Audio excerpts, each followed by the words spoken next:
मृत्यु के बाद आत्मा के साथ क्या होता है? मृत्यु अंत नहीं, गरुड़ पुराण के अनुसार यह एक नई यात्रा की शुरुआत है।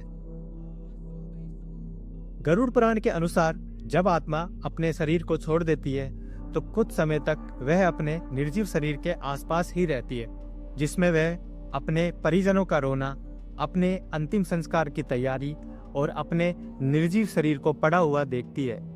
उस समय आत्मा भ्रम और दुख में रहती है। दूसरे दिन तक आत्मा को यह एहसास हो जाता है कि वह किसी को छू या किसी से बात नहीं कर सकती। दूसरे दिन आत्मा अपने परिवार को सांत्वना देना और कुछ अधूरे काम पूरे करना चाहती है।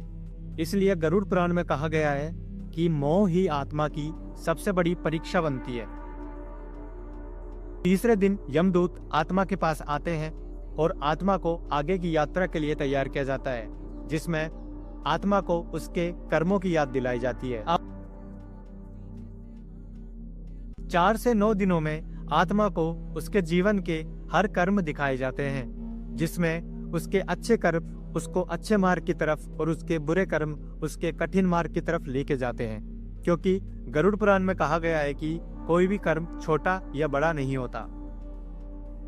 10वें दिन किया गया पिंडदान आत्मा को शक्ति देता है। यह आत्मा की भोजन की तरह नहीं, बल्कि ऊर्जा और आगे के मार्गदर्शन के लिए होता है, जिससे आत्मा की यात्रा आसान होती है। अब आत्मा को यह संकेत मिलने लगता है कि उसे अब किस मार्ग में जाना है, परंतु अंतिम निर्णय अभी बाकी रहता है।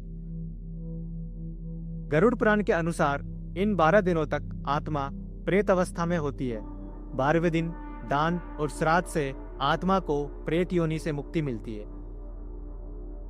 13वें दिन आत्मा की आगे की यात्रा शुरू होती है, जिसमें आत्मा को नर्क, स्वर्ग या पुनर्जन्म मिलेगा। यह केवल उसके कर्मों पर आधारित होता है।